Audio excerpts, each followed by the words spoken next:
Hello everyone, my name is AJ, and today I will be taking an in-depth look at Dying Light, a zombie action game from Studio Techland. It is a Polish developer responsible for quite a few games, although the most prominent one would have to be a Dead Island duology. It was also a zombie action game that received mixed reviews. For me personally, it was not a very enjoyable game. I quit about a few hours in because main mechanics were just a bit too boring for my liking. So my main question was, did they improve upon the formula? Let's take a look. The very beginning of the game was wonderful. The moment you leave the tower, it's the main hub area, you get introduced to the world. It's decrepit, it's dilapidated, buildings are crumbling, cars are burning, and it all creates a sense of eeriness around you. Couple that with distant sounds you occasionally hear in the background, pipes falling down, trash cans getting knocked over. You know exactly who's making those sounds. And you get a very terrifying world. But the most importantly, the immediate area around you is very empty. I was expecting to be thrown right in the middle of the action, but instead I was introduced to the world first, slowly, step by step. It was a brilliant start. So I went to explore this new world. Got on top of a rooftop, started jumping from one to the other. That's when I saw my first few zombies. I hesitated attacking them. Not only did the world set them up to be the cause of all the destruction around you, but you did not really have any good weapons. Granted, by then I found a couple of planks with nails still residing in them, or a rusty pipe, only those weapons were not very effective. It took several hits to kill a single enemy, not to mention that durability on weapons was just melting away. See, I never liked repair mechanics in video games, especially the ones where you lose an item in the end, but I never minded it when it served a purpose. And here, the purpose was to deter you from fighting zombies. You know, your weapons are bad and they don't last long, so don't waste your time fighting. I thought it was really smart creating this feeling that combat should be your last resort. After all, there are alternative ways to dealing with zombies. One of them was traps, primarily spike traps. See, there is a kicking mechanic in the game, and you can kick those flesh-eating buggers into spikes. The sound they make when they get impaled is fantastic. Another kind of trap involves electricity. You can find these pre-made puddles with wires leading to a fuse box. You just flip the switch and water is electrified, while everything that walks into it dies instantly. I really enjoyed this indirect method of fighting them. Of course, you can avoid fights entirely by using the magic of parkour. I use the word magic because parkour is rather magical here, but not in a bad way. See, it's very forgiving. Sometimes when you think that you won't make the jump, the game somewhat compensates, and you end up making it. Same applies to grabbing onto stuff or jumping from ledge to ledge. That looseness creates very fluid motion and parkour becomes very enjoyable. It's really satisfying to move across big swaths of land without ever having to hit ground. Pretty nice so far, isn't it? Great setup, the world is dangerous, zombies are not to be trifled with. First couple of hours were pretty exciting, but unfortunately those few hours is where the game peaks. After that it's only downhill. My first major disappointment was the skill tree and leveling system as a whole. There are three main branches: survival, agility, and power. When I first saw them, I thought maybe they represented three distinct playing styles. You know, those who like fighting can level up power, those who enjoy mobility can go agility, and stuff like that. But I was completely wrong. To effectively progress through the game, you need to level all three of them. That's when the disconnect began. Over the past few years, the game learned to dislike a certain term: ludonarrative dissonance. It points toward discrepancies between narrative elements and mechanical elements, and these discrepancies are often blatant and obvious. Like in Dying Light, for example, the game does a marvelous job of setting up zombies as these ultimate foes. They're formidable, they're dangerous, and they should not be taken lightly. However, in order to level up your power tree, you actually need to punch them in the face. See, each tree has a very specific way to level them. You get experience points towards survival when you do main missions and side activities. You level up agility by doing parkour.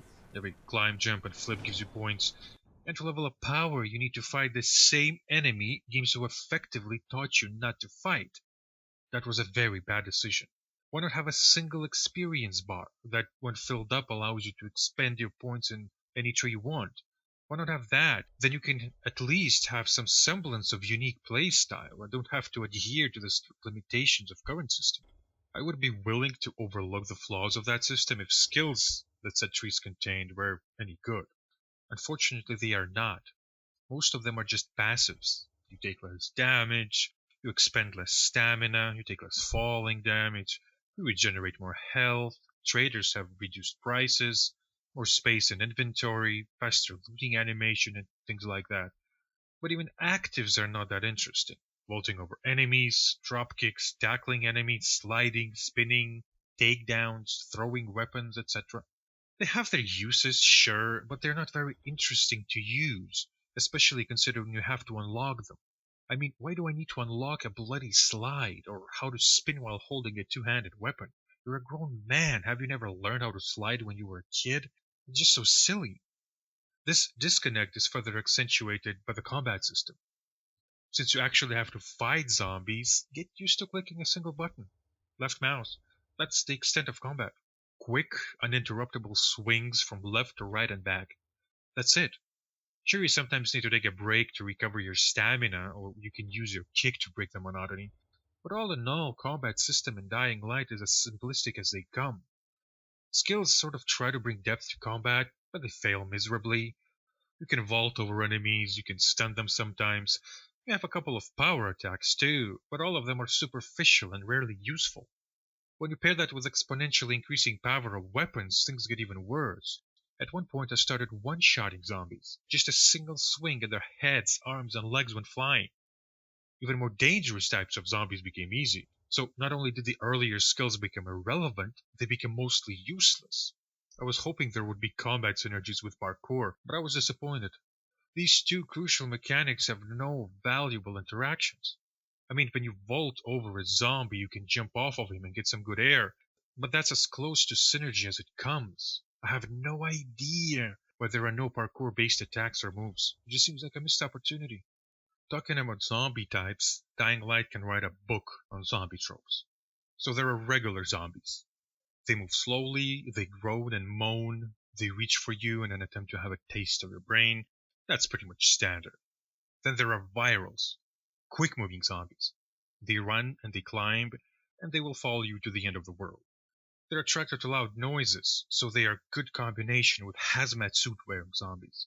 Those have oxygen tanks on their backs, and if you damage them, they explode. Within seconds, there will be two or three virals circling you. I'll be honest, it was quite terrifying the first time I encountered them. They even killed me. But soon you unlock a skill that lets you one-shot them. Just get on top of something, wait until they start climbing after you, and then press E. A powerful stomp will explode their heads just like that. Later, when you have better weapons, you don't even need that skill. Your weapons one-shot them anyway. Then there are heavy types. Guess what type of properties these zombies possess? Yes, you're right. They have more health, they're slow, and they carry a big two-handed weapon that deals quite a bit of damage. Wasn't really hard to guess, was it? Then there are suicide bombers. They run up to you, and after a short wind-up, they explode. Those buggers can actually one-shot you. Then there are spitters. They spit acid or toxin or whatever crap it is. They're extremely squishy, and their attacks are quite easy to dodge. Then there are super heavies. They have a charge attack that is quite dangerous. And if they can't get to you, they will pull out chunks of earth or concrete from under them and lunge at you. Sounds dangerous? Well, don't worry, nothing a good weapon can't fix. I have a pretty decent one, and those guys will walk in a park. Not a single original thought went into designing zombies. Not one. Why not make a zombie that can mimic human voices, like parrots?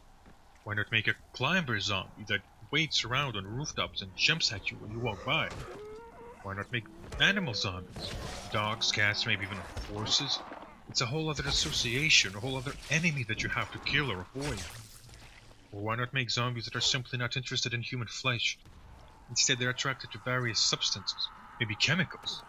Chemicals is one of the resources you collect anyway. You could splash those chemicals on a few enemies, and zombies would attack them instead of you. These are just a few ideas off the top of my head. A game development studio can surely come up with better ones. But I can deal with unoriginality of zombie design. It's not exactly game breaking.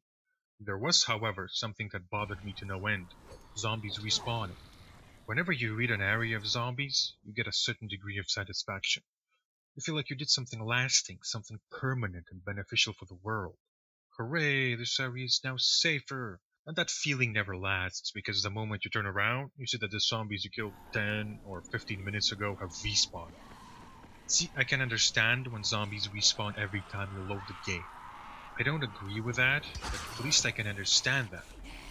When zombies are respawning while I'm still in the area, that just infuriates me. Even a personal feeling of satisfaction aside, you sometimes want to clear a small area just to get to a police van. Those are locked, and if you manage to pick the lock, you usually get a pretty nifty reward. A nice weapon or a mod you can attach to it. You can't do that if zombies are pouring at you and constantly respawning. And this is so damn annoying. Damn, so much negativity, huh? Okay, let's talk about something positive. Sort of positive. Well, it's positive, it's just... This game does night right. First time I encountered darkness was during a mission. Nothing major happens during it. You just get introduced to day-night cycle and a new type of zombie, volatiles. These buggers are terrifying early on in the game. Fast, they have a lot of health, and they do a lot of damage. Trust me, trying to stop a half-rotten predator mouth from eating your face off is a dramatic experience. I encountered them the second. That's when parkour becomes a necessity. Trying to get somewhere on ground level will only get you killed. These guys are everywhere, and if they see you, they will chase you until you eat dinner. Escaping them is an adventure of its own. Not only are you in pitch black darkness with but a flashlight to illuminate your way, it's really hard to keep track of your surroundings. Granted, there is a gadget that aids you in your attempts to escape. It's an ultraviolet light.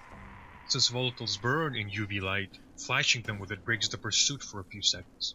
I did not employ this tactic, however, since it involves turning back and forth and doing so was rather disorienting in darkness. Anyway, you actually get rewarded for adventuring during nighttime. The points you get for parkour and combat are doubled as to encourage you. And I did get encouraged being the adventurous type. A few days later I went out to do a nighttime mission. I had to collect a few herbs in a distant part of the city. That was when I discovered that volatiles were not as dangerous as I thought. For starters, they have extremely narrow fields of view. You can get relatively close to them and they won't even notice you. And if they do, it actually takes a few seconds for the pursuit to trigger. If you manage to leave their sight, you're golden. They don't react to regular light, so you can have your flashlight on all the time. They just get back to their patrolling or whatever else they were doing. I finished that mission in 10 minutes or so. Walked past maybe 12 or 15 volatiles, did not climb a single roof. Mostly open terrain, and not once was in danger. Felt extremely disappointed after that. Don't get me wrong, direct confrontation with them is still not recommended. But direct confrontation was never the issue. The pressure they create with their presence is what was terrifying me the most. The value of having such powerful enemies is the certainty of your demise if you allow yourself a mistake. A sound you did not intend to make, or a failed jump, and you're done. This creates tension in every action you make, which is amplified the further from safety you are. Mind starts playing tricks on you. You see things, you hear things. It's a very effective horror element. Unfortunately, the moment I figured out all the weaknesses volatiles had, the tension vanished. It became another problem I solved when I thought it was much more than that. Let's get back to something a bit more tangible. Crafting and loot. When we talk about loot, we talk mainly about two things: materials and weapons. Let's start with the latter. There is a variety of weapons you can find, even though not all of them make sense. See, it was thematically consistent in the beginning. You use planks, pipes, wrenches to fend off zombies. You know, anything you can get your hands on, essentially. And it's synergized perfectly with the atmosphere and the setup. But later on, you start fighting sickles, machetes, and even bloody swords. You get swords! What the hell? It's so disappointing to see just how quickly this game abandons its original premise and atmosphere to make the game more, well, gamey for the lack of a better word. This was supposed to be about surviving the zombie apocalypse, not reducing it to an oversimplified hack and slash. At least when Dead Rising does this, it does not pretend to be anything more than a zombie massacre simulator. But Dying Light craves to be taken seriously, especially in the beginning, that for every good decision, they make 10 bad ones. If having swords wasn't bad enough, Dying Light follows the RPG trope of color-coding weapons. Whites, then greens, then blues, then purples, and finally orange, or legendary if you can call it that. It essentially defines their rarity and power. What was the reasoning behind this, I wonder? To add depth to looting system? If so, then they have failed once again because it adds nothing of value. When I first noticed that weapons are color-coded, I got somewhat excited. I thought weapons would have some interesting add-ons on them based on their rarity, to close this gap between how difficult zombies are and how underpowered your weapons are. Some elemental effect that damages a lot of enemies at once, or increased attack speed on smaller weapons, or stun chance on bigger weapons. I don't know, something contextually beneficial. But you don't get that. Sure, there are elemental effects, so to speak. You can electrify your weapon, or cover them in toxin, or get a chance to inflict bleed upon the enemy. But they are all useless. I am 60% into the game, and even regular white weapons one-shot everything except heavies. And even heavies don't take much to take down. Can you believe that? Here I was expecting some complexity from this multi-tier system when even that simple element became irrelevant halfway through. They completely screwed up scaling in this game. Completely. Even the ultimate stat, damage, becomes just a number that means very little. Imagine how much worse it gets later on. Color coding is just another mechanical element that serves no significant purpose in this game. Another attempt at adding depth to looting was repair system. Every item has finite durability and a set number of times it can be repaired. Again, a good decision that was followed by 10 bad ones. See, at the very start, repairing is a mechanic that further discourages you from fighting zombies. Weapons break easily and you can repair them but a few times. But that system is quickly undermined by just a few poorly planned skills. First one is called Lucky Repair. It gives you a considerable chance of not using a repair point when you perform a repair. Couple that with another skill called Conserve Weapon, which makes your weapons a lot more durable, and repairing becomes a redundant mechanic. Just by having these two skills, your weapons last for a very long time. This is just getting ridiculous. It's like every single good decision they made later on is mutilated and turned into a mess. Crafting weapons is also an option, although just like most everything else in this game with potential, it is quickly made superfluous. For starters, crafting weapons is not interesting. You use a few arbitrary materials like metal parts, batteries, plastic, string, alcohol, among many other, but the result is never exciting. See, Dying Light does not take the path that Rising took, where manufactured weapons are outright ridiculous. They try to ground their weapons, make them believable, but then turn around and add some kind of stupid effect to it. Like attaching a few AAA batteries to your machete allows you to send arcs of electricity through your enemies. And no, it is not as exciting as it sounds. Not only does it proc extremely rarely, but it can damage you if you walk over an electrified corpse. It was not well thought out. Thankfully, there are other weapons and tools you can craft. Molotovs, for instance. They seem to be omnipresent in games. Their nature and effect are so simple and effective that it makes a perfect craftable weapon. All you need is alcohol and a bit of cloth. It does not get simpler than that. And I did use quite a few of them, especially in the beginning. When I was still under the impression that direct confrontation should be avoided, Molotovs were on par with magic. They might as well have been called fireballs. I especially loved that it was a contextual weapon. You find quite a few burning vehicles around, so I thought, oh, others must have battled here too, maybe even with Molotovs. I love these tiny immersion elements. But then we jump to another craftable weapon, throwing stars.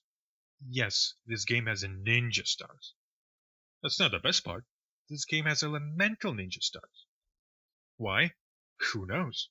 They make no sense. They don't belong geographically or contextually. They're just there, and while it may be just a tiny element, it still does chip away at the immersion. Throwing stars are not even that good.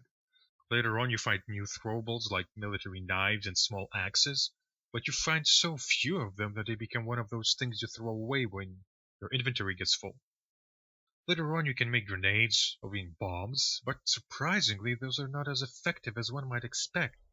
Among the more useful craftables are lockpicks. You don't need too many of those, since lockpicking mechanic is very simplistic, taken from Skyrim. Then there are firecrackers. They're used to distract zombies and are amazing against volatiles.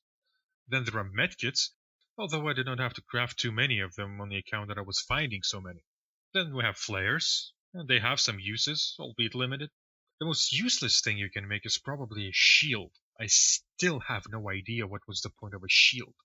Cutting an enemy down is much more effective than hiding behind a piece of metal. Quite confused, really. And finally, we have potions. Dying Light took a page from Far Cry's book and made an equally simplistic potion brewing mechanic. Just collect a few herbs and make a potion on the spot. Never bothered with them, to be honest. Did not find much use, not to mention that it took too much time and effort to get a decent supply. So I just ignored them and not once regretted that decision. As you can see, crafting is rather rudimentary here. Just combine 2 or 3 items and you get a new item. Simple. And simple is not always bad, especially when it comes to efficiency. What is bad, however, is when simple becomes unimaginative. There are so many collectible resources in this game, and none of them are used in any imaginative way.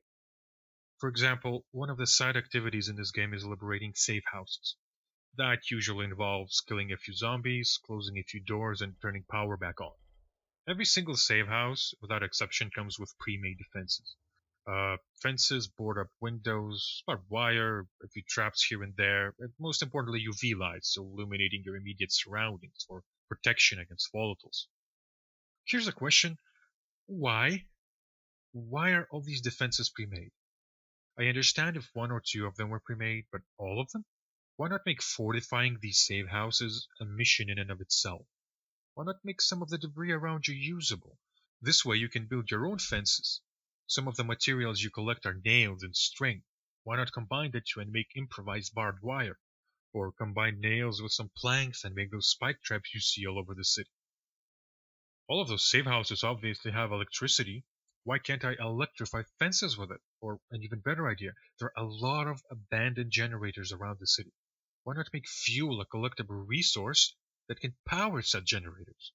There is so much you can do in a survival situation, yet developers opted for an easy way out. Imagine how much more enjoyable it would be to stay in a safe house if you were the one that fortified it and not the game. Another lost opportunity to make something more than what people are expecting.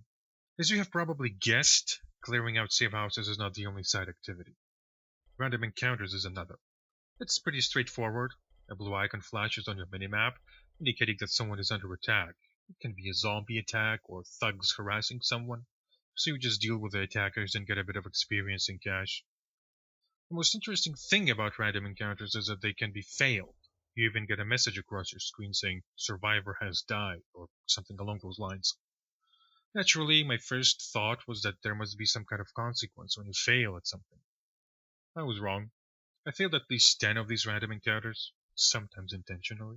Yet no one has even mentioned it. No one in the hub area, no one in the surrounding settlements. It didn't matter one bit. At the beginning of the game, several characters make a point that there aren't enough people around, that too many are dying. Yet when people die outside main story, the game does not even recognize that. Another side activity is airdrops. Once in a while, a plane flies by and drops 2 crates of goodies somewhere nearby. They don't contain anything interesting, just survival packages that you turn into quartermasters in exchange for experience. For some reason, I enjoyed going after them. It triggered something primal or something competitive within me that made me stop everything I was doing and go after the drops. But I did have a couple of issues with them. First one was that at some point, the drops just stop, and that happens because of certain events that take place in early game main story missions. So if you really like airdrops, don't do too many main story missions. Second problem was the consequences of not getting to those crates in time. If you're too late, thugs will be all over those crates with one of them already empty, so you'll have to deal with them in order to get the second crate. See, my problem is not with the consequences per se. I actually like that there are consequences. I just hate how fast you need to be to get both crates. We're talking seconds here. If you don't start running toward those crates the moment you see the plane, you won't make it. Sometimes those thugs are even faster than you. See, outside of scripted events like random encounters and airdrops, you never see those thugs. They don't scavenge, they don't loot, they don't harass settlements, they don't patrol the streets. You never see them as part of the open world. Yet when airdrops come, those guys are there within seconds. It's like they have a bloody teleportation device. It annoyed the hell out of me. Then we have escort missions. God, you must hate people if you put escort missions in your game. When was the last time you enjoyed doing an escort mission? Exactly. You know, I'll understand being a bit too harsh here. Dying Light does not go overboard with it. People you escort are quite fast, they have weapons and can take care of themselves, and most importantly, they have quite a lot of health, so you don't have to restart the mission every time they die in some stupid way. And then we have challenges. God, those angered me. Yet another example of ludonarrative dissonance. You're in the middle of this apocalyptic world filled with flesh-eating monsters that wear faces of your loved ones. Food is running low and so is water. People are sick and medicine is becoming harder to come by. Every day someone you loved, cared about, or simply knew dies in some horrific way, or worse, becomes one of them. Halls are becoming quieter, while streets are filling up with more moans, groans, and screams. And in the middle of this hell, you find assholes that want you to do stupid things for insignificant rewards. One of them is a movie maker and wants you to shoot 30 zombies in the head with a shotgun. Another guy is some kind of fetishist and wants you to kill zombies in specific ways. In another part of the world that you unlock halfway through, you find posters with challenges on them. And if you complete them all, you get to fight a dude that set those challenges up. And his motivation is that he's an ultimate hunter, and he wants to fight a formidable foe. You. I mean, really? You go through all this trouble to set up an interesting world just to take a massive dump on it. It's like this game has no identity. It doesn't know what it wants to be. Mommy keeps on telling it that it's a dark and gritty game, while Daddy insists that it's a fun and light-hearted game, and as a result you get a mishmash of incoherent ideas that is Dying Light. Sure, challenges are optional, you don't even have to do them, but they do exist, and they are a part of the game. A part of the game that does not belong there, I might add. Some of them are more grounded, like the ones related exclusively to parkour, but still, how can you be thinking about who is the best runner in this city with all the death and destruction around you? Okay, before we move to narrative elements, I feel I need to make a pause and explain why I focus so much on this disconnect between story elements and gameplay elements. I hate it when games tell me one thing, but show me something else entirely. See, with games like Dead Rising, there is little to no pretense. They know they are silly, they know they are over the top, and they know people won't take them serious. So when you enter an ostensibly serious scenario like zombie apocalypse, you don't feel taken out of experience when absurd things start happening, like crazy weapons and silly outfits. Dying Light, on the other hand, does everything in its power to be taken seriously. The intro sequence, the setup, character interactions, exposition, everything. First couple of hours are dedicated exclusively to making this world grounded in reality, or at the very least plausible. Narrative interaction often includes despondency, danger, immediacy, and death. You would be challenged to find a handful of light-hearted interactions in this game. Everything is bad, or serious, or dangerous, and it is never conveyed subtly or smartly. It's beaten into your head over and over, especially in main story missions. Yet when you go into the city and start playing the game, none of it is real. Zombies aren't really dangerous. The world is not really dangerous. It's actually quite fun to be in. Parkour is fun. Chopping off heads is fun. At least for a while. Pursuing airdrops is fun. Evading volatiles at night is fun. Until you're caught, that is. But still, gameplay elements have their fun moments, and it's fine. But then why bother spending so much time and effort lying about what the world really is? That's my problem with this massive disconnect. You can't have your cake and eat it too. If you're making a serious world, be consistent, otherwise it makes you look incompetent. It gets so tiresome to be told for the billionth time just how dangerous these zombies are, and then go to the city and slaughter 1,000 of them. Some people might not have a problem with this, but in my opinion, it is a huge problem, especially when it is so pervasive. Anyway, let's get to the final target of my critique, narrative elements. Sadly, there's not much positive I can say here either. Starting sequence is very concise and release a lot of useful information. Several assignments inside the hub area are just tutorials and quite effective ones. You get some exposition, get introduced to a few key characters, and just like with everything else in the game, the moment you start actually playing, you start seeing just how cookie cutter the story is. So you're this agent, spy, soldier dude, that parachutes into the city and gets attacked by zombies, but a couple of good guys rescue you and one of them dies while doing so. The other one is a young woman named Jade. She's supposed to be this super badass kickboxer chick, yet none of it is actually shown. I'm more than halfway through the game and not once have I seen her be badass in any way. The game just expects me to believe it. Then you get introduced to her younger brother Rahim. That kid has one of the most predictable arcs in the game. So really early on in the game, you get a sense that he never gets outside, but he has this plan to blow up a nest of volatiles. The second he told me about it, I was certain that there would be some poorly executed dramatic storyline involving him and that nest. Spoiler alert, I was right. During one of the main missions, you recover explosives and instantly know where they will end up. Lo and behold, you get a call that Rahim is missing and that he took explosives with him. You track him all the way to the train yard where you find him hurt. Take a guess what hurt him. Hint? It bites. Anyway, you can't help him then and there because by the power of magic, the bombs he stole have activated and you need to go plant them. So you go do that, which is not very hard at all considering it's a nest. Everything blows up, a lot of zombies die, we win, hooray. So we get back to Rahim to celebrate, and what do you find? A zombie. He turned. That was one of the moments where I paused the game and chuckled. See, by then it is quite well established that being bitten does not turn you immediately.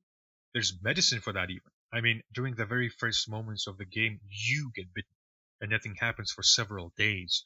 You get symptoms, sure, but you don't turn. Yet Rahim turns within a span of 10, maybe 20, well, tops 30 minutes. It's just so inconsistent. Couple that with poor execution and just how predictable it all is, and you lose any emotional effects of the storyline. Anyway, you tell what happened to Brecken, the leader of the good guys, who asks you not to tell anything to Jade, but she eavesdrops and finds out anyway, so she runs away, and you have to pursue her, and blah blah blah. It's just not interesting. I saw that. I experienced that kind of story many times in many movies and many games, and often it is done much better. Of course, you have to have the main villain, who in this case is a warlord named Rise. Guess, what is his defining character trait? Exactly. He's a psycho. What happened to writing interesting villains? We barely have any in video games. The closest we got to having an interesting villain in recent memory was Far Cry's Voss. Anyway, Rice is just another psycho with a logical motivation, who's excessively violent, who's a narcissist, and who's power hungry. In other words, he's just like a plethora of other badly written villains from other games. There's nothing interesting about him, or redeeming, or remotely unique. I mean, he's a guy that has an entire arsenal of weapons, an army of henchmen, and a bloody arena. Jesus Christ, enough with the arenas already. How do you find time to build a fucking arena in the middle of the apocalypse? It's like writers are trying to compensate for the lack of character in Rise by giving him stuff. Oh, look, he's so evil that he has an arena and makes people fight in it. It's just bad. Things don't get any better the further along you get. You along a new area, get introduced to a few new characters, but the crux of the game or the story does not change. None of the characters are particularly interesting or well written. The same applies to the main storyline. What about side quests, you might ask? Not much in the form of quality there either. There was one good example I would like to share. Spoiler alert, although it does not really affect anything in the game, and especially nothing in the main story. So one of the side quests I got was to get a gun for a dude living in the hub area. He was planning to leave and wanted a gun for protection. A fetch quest, essentially. So you venture out, you eventually find a gun, bring it to him, and as a reward he gives you a key from his shop. Fair enough. But the quest does not end there. He asks you to find an action figure inside his shop and bring it back for his son. Another fetch quest. So you go to the shop, loot it first, naturally, find the action figure and bring it back. The issue is, however, that the dude is long gone, and he took his son with him. His wife is in tears, panicking, asks you to go after them. You agree, but there is little you can do, so that questline stops for a while. A few main missions later, you find yourself being smuggled into a different part of the city. That's where you find that dude with his son. The thing is, you can't really do anything about him because you're in the middle of something, so you just leave and the quest gets put on hold once more. Once you're inside the new area, you eventually find a quest that says someone heard child screaming nearby. You go there, and lo and behold, you find that guy, only he's turned trying to eat his son. You kill him, rescue the boy, and he's returned to his mother. See, in my opinion, that is a smart way to tell a short or a limited story. You split it into smaller segments and tell it throughout the game. This way you get a sense of continuity, a sense of being a part of something important. And most importantly, it feels natural when the story unravels over several points in time instead of a single endeavor. It even feels more personal as you get more and more invested in the lives of those characters. Unfortunately, the rest of side missions are just a treasure trove of tropes and cliches put there so that players had something else to do. And this lazy approach is extremely apparent. See, where designers fail most is not making boring side activities, albeit that's a pretty big drawback as well. Their biggest fail is not making those missions impactful. Getting rewards for completing missions is nice, don't get me wrong. But isn't it much more rewarding to actually see how completing a mission impacts characters or places? How the world around you changes depending on the outcome of the mission? Yeah, there is none of that in this game. Spoiler alert again. One of the missions was collecting some protection money from small settlements. So I did. Most of them cried how they had no more money, how it would ruin them. But when all was said and done, nothing changed. Those settlements remained active. Merchants there were still in business, despite the fact that I was their only customer, and no one went hungry. The game actually tries to make you feel bad about taking their money, yet when you do, nothing changes. On another quest, I was supposed to hurry back to the hub area with some medicine, but I didn't.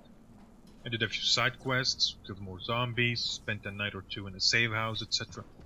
So when I finally get back to the hub with medicine, did anything change? Did anyone die? Nope, nothing at all.